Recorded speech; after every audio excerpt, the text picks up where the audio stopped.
The crown isn't in the heart of Buckingham Palace where secrets linger like shadows.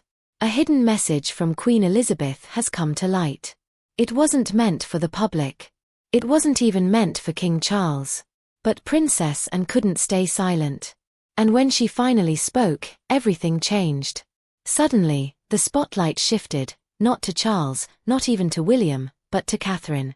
A woman groomed not just for support but for destiny. What did the Queen think of Catherine, and why is the royal family shaken to its core? Let's unravel the royal message that shook the throne, starting from the moment Princess Anne dropped the bombshell. In the secluded heart of Buckingham Palace, far from the curious eyes of the press and the public, a secret gathering unfolded that would ripple through the veins of the monarchy. It wasn't a grand state dinner or an official briefing. It was far more intimate and infinitely more dangerous. The gilded walls that had witnessed centuries of power plays, betrayal, and coronations now became the silent witnesses of a truth long buried. The attendees were few, only the closest of the royal bloodline. No aides, no press, no cameras, just raw family ties and a silence heavy with anticipation. It was within this sacred space that Princess Anne, long known for her unwavering discretion and stern pragmatism, did the unthinkable. She spoke with a voice laced in quiet authority and dropped a revelation that shook the table and cracked open the monarchy's carefully sealed vault of secrets. She wasn't delivering a casual memory or nostalgic tale from childhood. This was different.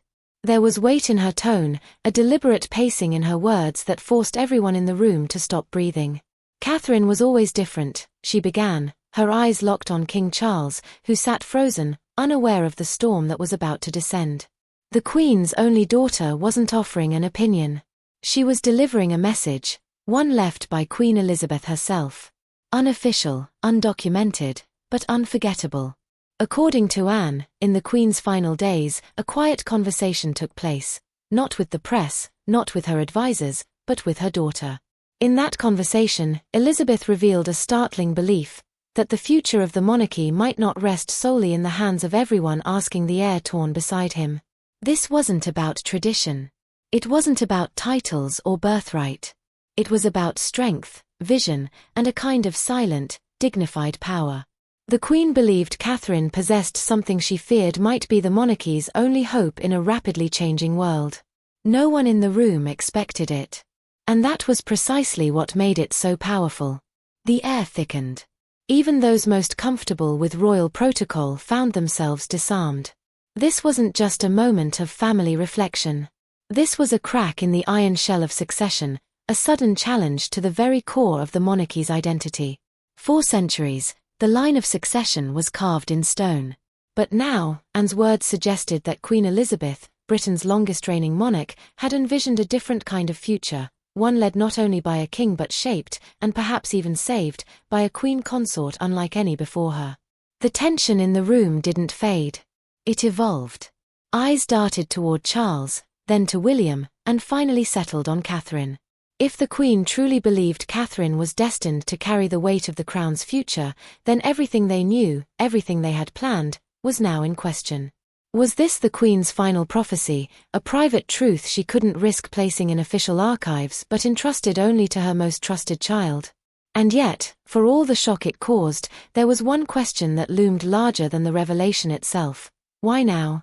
Why did Princess Anne wait until this exact moment to reveal the Queen's hidden words? Not all royal prophecies are etched into official documents or whispered across polished council tables. Some are carried quietly, heart to heart, spoken not as declarations but as truths too sacred to be written. And in Queen Elizabeth's final days, one such truth emerged, concealed in private conversations and trusted only to the one person she believed would never twist her words, Princess Anne. It wasn't announced to the world. It wasn't even shared with Charles. But it was said with conviction, and it was unforgettable. According to Anne, the Queen's final reflections didn't rest on the shoulders of her eldest son or even the throne he was about to inherit. Instead, her gaze turned elsewhere, to the one woman who, in silence and consistency, had earned her deepest trust, Catherine. It was never about titles. The Queen understood better than anyone that crowns can be heavy. But true power doesn't always come with one. She had seen monarchs across the globe fall victim to image and influence. But what she saw in Catherine was something that transcended royal protocol: a steady hand, a quiet resilience, a grace that did not demand attention, and a grit that never asked for sympathy. The crown isn't. These were not the attributes of someone who simply stood beside a king. These were the makings of someone who could carry the very spirit of a monarchy on her own back. And didn't speak out of sentimentality. She spoke because she had witnessed her mother's unspoken confidence in Catherine's evolution. As the Queen's health waned, her observations sharpened. She saw the cracks forming in the foundation of a modern monarchy: public criticism, social media attacks, and a rising tide of indifference from a weary nation. But amid all that, Catherine stood firm. Not flawless, not always visible, but undeniably constant. Elizabeth, a master of reading character beneath charm, knew what few dared to say aloud: Catherine would become the monarchy's strongest pillar, not because she was destined to, but because she chose to be. And so the unspoken prophecy shifted how insiders began to see the future. For centuries, succession was viewed through bloodlines. But now the conversation had changed. It wasn't just about hierarchy. It was about influence, about legacy, about who could not only wear the crown but uphold the weight of what it represents. The Queen's belief in Catherine wasn't about replacing Charles or overshadowing William. It was about reinforcing the future with someone who embodied the very soul of duty. That belief, once quietly passed between mother and daughter, now echoes through the halls of the palace louder than ever. Especially now as critics grow restless and whispers about Catherine's role rise with every missed appearance, every public silence. But the Queen's voice, though absent, remains undeniable, and it points in one clear direction: toward a woman who never asked to lead but may one day be remembered as the one who saved it all. Is Catherine being unfairly judged, or is the public missing the bigger picture? In 2023, the official court circular revealed something that quickly ignited debate across tabloids, newsrooms, and social media. Princess Anne had clocked in a staggering 457 royal engagements, the most of any working royal that year. Meanwhile, Catherine, the Princess of Wales, had participated in just 128. To some, the numbers spoke for themselves. Critics painted a picture of imbalance, of a royal who wasn't pulling her weight during a time when public scrutiny of the monarchy was at an all-time high. Whispers turned to headlines, and headlines turned to outrage. Was Catherine shirking her duties while basking in privilege, or was there a deeper, deliberately overlooked truth behind the numbers? Royal watchers wasted no time turning the disparity into a weapon, using statistics as proof of commitment, or the lack thereof. But those close to the palace offered a very different version of the story. According to insiders, Catherine's reduced public schedule wasn't a result of laziness or indifference. It was a conscious, principled decision. She was prioritizing something the monarchy had never truly valued before: the emotional foundation of its next generation. While Princess Anne continued her relentless dedication to ceremonial duties, Catherine was waging a quieter battle at home, one that involved raising 3 children who would one day inherit not just titles, but the full weight of royal legacy. And that decision came at a price. The public, conditioned to equate visibility with value, overlooked the toll of constant judgment. Catherine wasn't retreating, she was investing. In Prince George, whose education was accelerating rapidly. In Princess Charlotte, who was already navigating the delicate line between normalcy and nobility. And in little Prince Louis, whose every public gesture was scrutinized far beyond his years. Catherine was doing what no royal mother before her had dared to do, putting the crown aside to raise the children who would one day wear it. And she did it knowing full well the media would use her absence as ammunition. Even Princess Anne, famously unflinching and known for her no-nonsense approach to duty, publicly defended Catherine's decision. Anne, who had long set the bar for royal work ethic, acknowledged that home must come first. It was a rare moment of solidarity between 2 very different women, one defined by her relentless public service, the other by her quiet strength behind palace walls. But that unity spoke volumes. Because if Anne, the monarchy's iron backbone, could recognize the value of Catherine's approach, then perhaps the world had it all wrong. What emerged wasn't just a comparison of schedules. It was a confrontation with the monarchy's deep-rooted double standards. Catherine was being held to expectations forged in a bygone era. An era where queens consorts were expected to smile, wave, and disappear behind the king. But this is a new age, and Catherine isn't just reshaping the role, she's rebuilding it from the ground up. And while outsiders were obsessing over numbers, they missed what was unfolding beneath the surface. Because Catherine wasn't just participating in engagements, she was preparing something far greater. Beneath the tiaras and public smiles, Catherine's royal education has never stopped. While the world judges her by photo ops and public appearances, she's been quietly mastering something far more powerful than statecraft. Her ascent isn't built on spectacle but on a relentless pursuit of knowledge, nuance, and patience. Behind palace walls, Catherine isn't just learning how to wave from balconies. She's studying the delicate machinery of a modern monarchy, budget briefings, international relations, national policy impacts. She's absorbing it all layer by layer, not for glory, but for longevity. And she's doing it on her terms. Intentionally slow, unshakably strategic. Her approach is no accident. It mirrors the woman the press often overlooks, Princess Anne. And never needed a headline to prove her worth. She built her legacy through discipline, discretion, and duty, carrying out hundreds of engagements without fanfare. Catherine is following that blueprint. She's crafting a leadership style rooted not in dominance but in depth. Where others play the game for attention, she plays the long game for impact.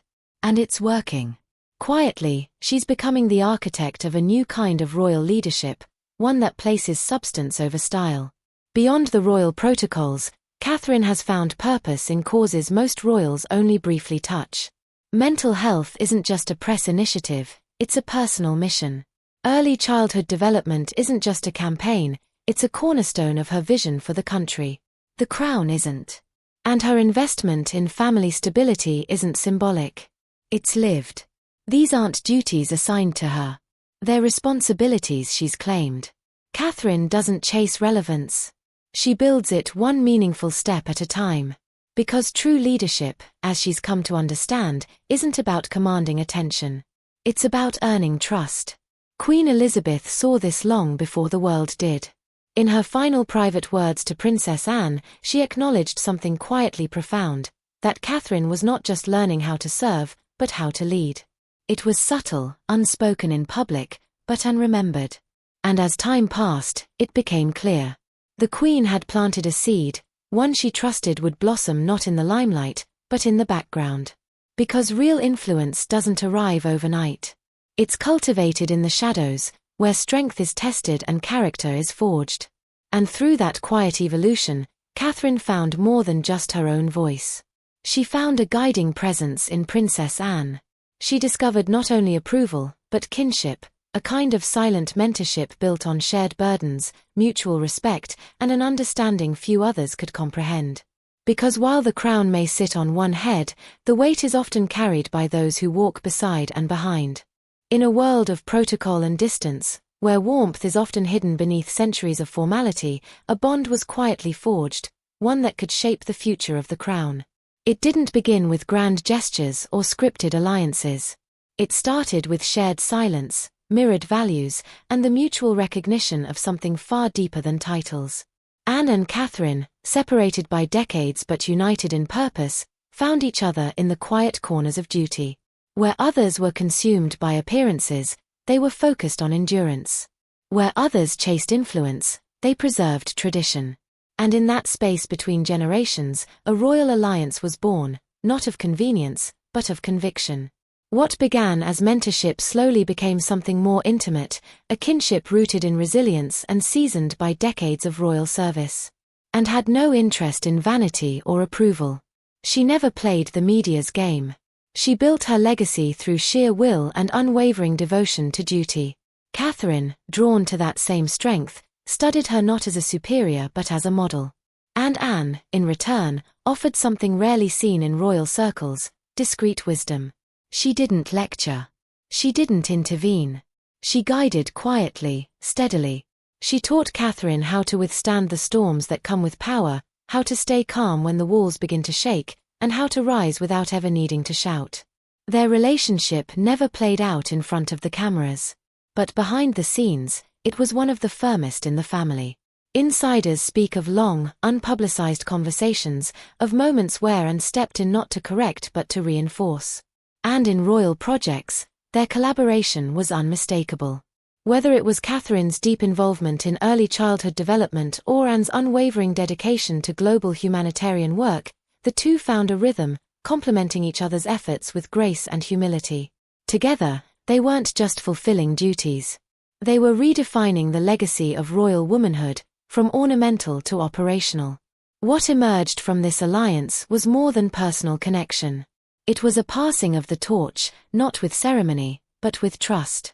Anne, having spent a lifetime protecting the monarchy's image and integrity, now saw in Catherine someone capable of carrying that weight forward, not by mimicking the past but by embodying its core values in a new age. And Catherine, never one to rush or seek praise, accepted that torch not as a symbol but as a responsibility.